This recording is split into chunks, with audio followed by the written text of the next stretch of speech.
Have to treat these people with respect. They deserve respect, and that's how we treat them.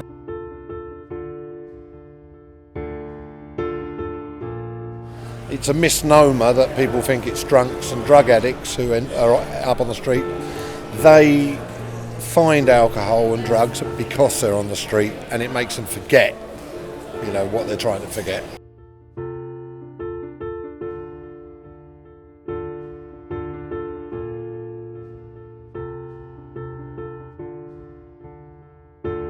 Did you create the association 11 years ago? Yes, I did. Yeah, I basically to get my youngest children, who at the time were, 6 and 8 years old, to doing things for other people, and not just thinking that everything's always given to them if they ask.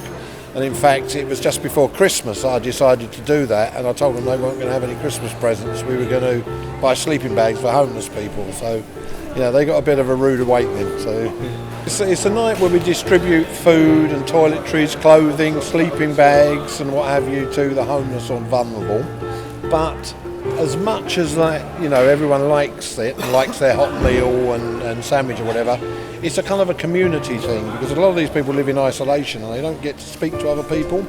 So they look forward to it, to be able to chat to each other and, just trade blows of what's happened in their week. And a lot of people really come quite a distance to enjoy the time together. We always try and engage in conversation. We have little nicknames between us, I get called Miss Scotland sometimes from a few of them, and so on and so forth.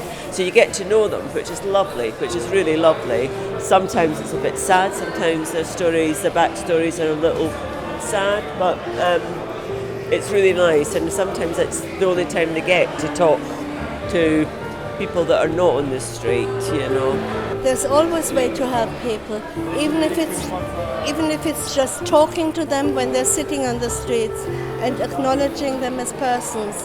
Because so often I see people passing them by, not saying a word to them, and never talking to them, not even say hello. And I think that's really terrible, because in that way they're not taken as being persons. Anyone can do anything. These people like to be spoken to. So, number one, don't pass a homeless person in the street. Go and talk to him or her. See why they're there, what's happened.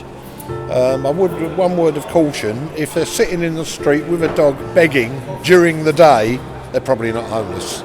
But if they're there at 11 o'clock at night on a cold, wet night, then they're homeless.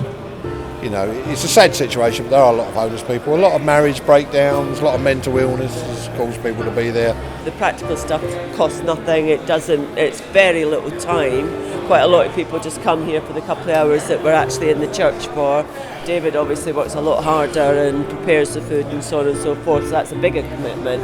But this kind of commitment it's only a couple of hours, once or twice a month. It's not a big commitment.